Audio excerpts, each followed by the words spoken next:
April 17, 1945, the Rhine Valley, Germany. The morning air carried the distant rumble of trucks and the sharp crack of boots on cobblestone.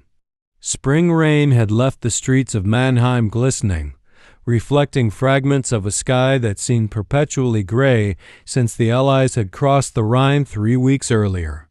In the makeshift prisoner of war compound, 3 German women auxiliaries Helferinnen, who had served as radio operators and administrative clerks for the Wehrmacht, stood behind barbed wire, watching something that would shatter every assumption they held about their enemies. Marching down the main thoroughfare came a column unlike anything these women had ever witnessed. American soldiers, yes, but among them walked women in uniform. Not the pale, undernourished figures they had expected from a nation supposedly weakened by democratic decadence, but confident, well-fed women with strong shoulders and steady gazes. The Women's Army Corps personnel moved with military precision, their olive-drab uniforms crisp despite weeks of European campaigning. Behind them rolled supply trucks driven by more women, mechanics whose hands showed the calluses of real work, nurses whose medical bags represented hope rather than the desperate rationing these German women had known for years. Ingrid Weiss, 22 years old and a former communications specialist from Munich, pressed closer to the fence.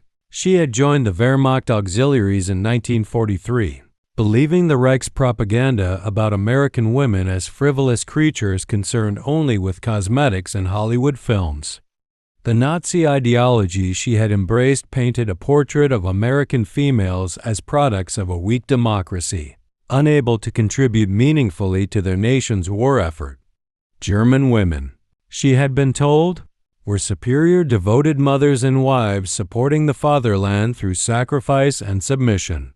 But the women passing before her eyes told a different story entirely. These American women carried themselves with an authority that seemed foreign to Ingrid's experience. In the Reich, women's contributions had been largely invisible, essential but unacknowledged, hidden behind the masculine facade of Nazi ideology. The Helferinnen program itself had been created out of desperate necessity. Yet the women who served were never granted full military status, never truly recognized as equals to their male counterparts. They were auxiliaries, helpers, forever secondary. The convoy continued its procession through the bombed out streets of Mannheim. Sergeant Margaret O'Sullivan from Massachusetts walked alongside her unit, her stride confident despite the weight of her field pack. She had worked in a Bridgeport factory before enlisting, riveting bomber fuselages 12 hours a day. Her hands, visible as she gestured to her fellow WWIIs, bore the permanent stains of industrial work, a badge of honor in a nation that had celebrated Rosie the Riveter as a symbol of patriotic duty. Behind her, Lieutenant Patricia Chun from California supervised a medical unit, her authority unquestioned by the soldiers under her command. What struck the German prisoners most profoundly was not just the presence of these women, but their obvious health and vitality. While German women had endured years of rationing, ersatz coffee made from chicory, and clothing patched and repatched until barely functional, these American women possessed an abundance that seemed almost magical. Their uniforms were well tailored, their boots were leather rather than cardboard substitutes, and most remarkably, they carried chocolate bars and cigarettes which they distributed freely among themselves. Luxuries that had become distant memories in the Reich. Greta Zimmermann, a former bookkeeper from Dresden who had served as a Wehrmacht administrator, felt tears beginning to form. She remembered the speeches, the rallies, the constant assurances that German sacrifice would lead to victory over the materially soft Americans. Yet here was evidence of a society that had not only matched German military might, but had done so while maintaining a standard of living that made the Reich's wartime austerity appear barbaric by comparison. The symbolic power of what they witnessed extended beyond mere material abundance. In Nazi ideology, women's primary value lay in their role as mothers and supporters of male achievements. The concept of Kinder, Kuch, Kirche children, kitchen, church had defined feminine worth throughout the Third Reich, but these American women embodied a different vision of femininity entirely. They were soldiers, mechanics, administrators, and medical professionals who had earned their positions through merit rather than biology. As the convoy passed, one of the American women, a corporal with a Red Cross armband, noticed the German prisoners watching. Instead of the contempt or hatred the German women expected, the American medic approached the fence and offered a chocolate bar through the wire. The gesture was simple, almost casual, yet it carried the weight of a fundamental ideological collision. This was not the behavior of a conquered people or a morally bankrupt democracy. This was the action of someone secure in her own worth and confident in her nation's values. The chocolate became more than confection. It transformed into a symbol of everything the German women had been taught to despise about American society.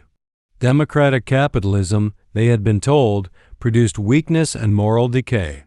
Yet this chocolate represented industrial capacity that had outproduced the Reich, agricultural abundance that had fed not just America but much of the Allied world, and a social system that had mobilized its entire population, including women, without sacrificing basic human dignity.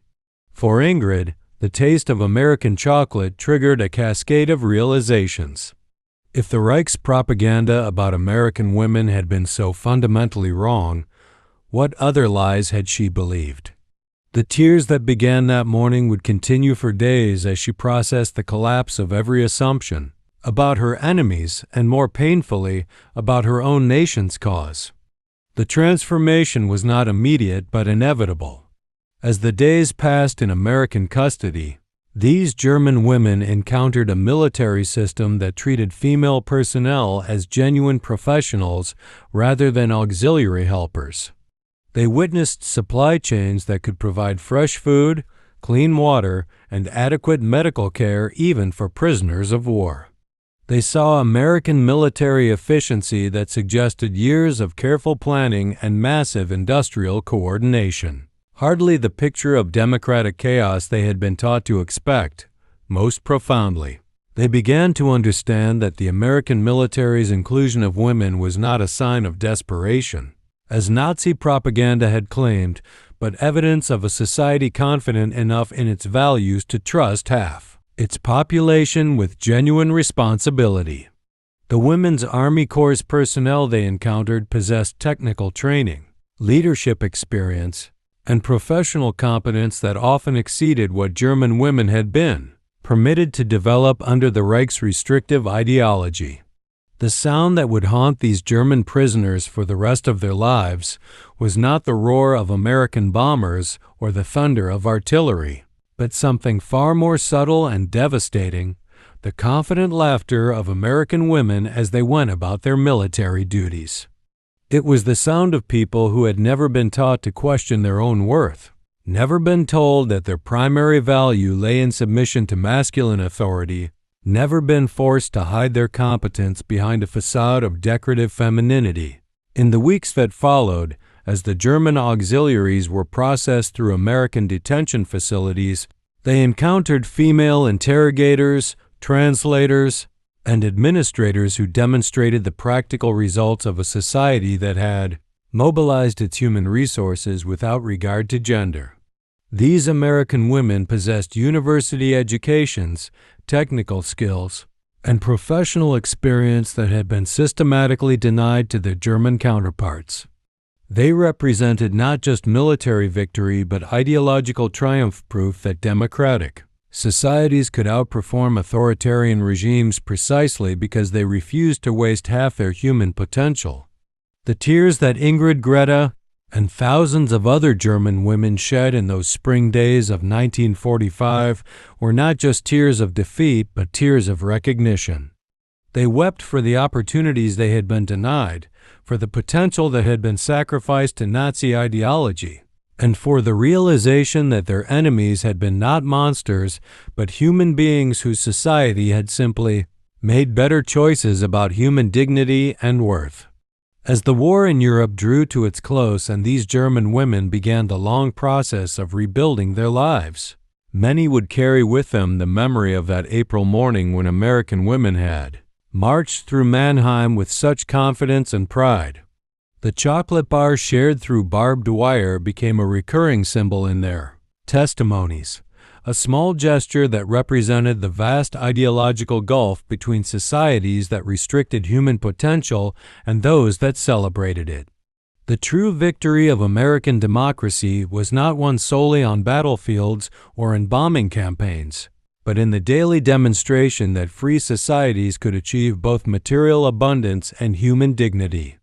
The women who had served in the Women's Army Corps, who had worked in defense plants as Rosie the Riveter, who had volunteered as nurses and drivers and administrators, had proven that democracy's strength lay not in the dominance of any single group but in the full participation of all citizens.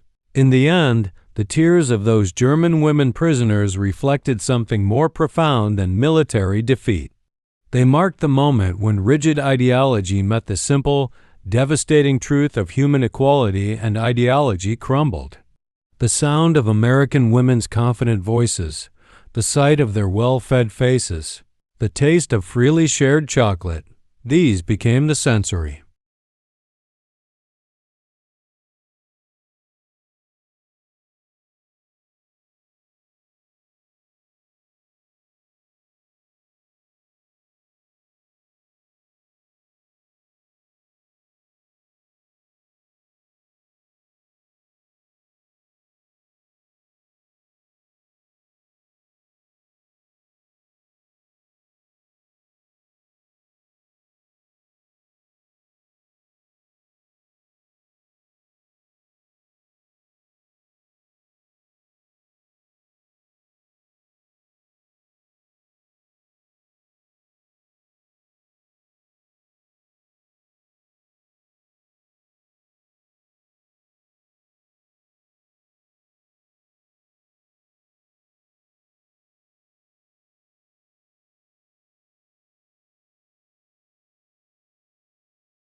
Memories that would remind former Nazi supporters that they had chosen the wrong side not just of a war, but of history itself. Freedom, they learned, was not a weakness to be exploited but a strength that authoritarian regimes could never match or understand.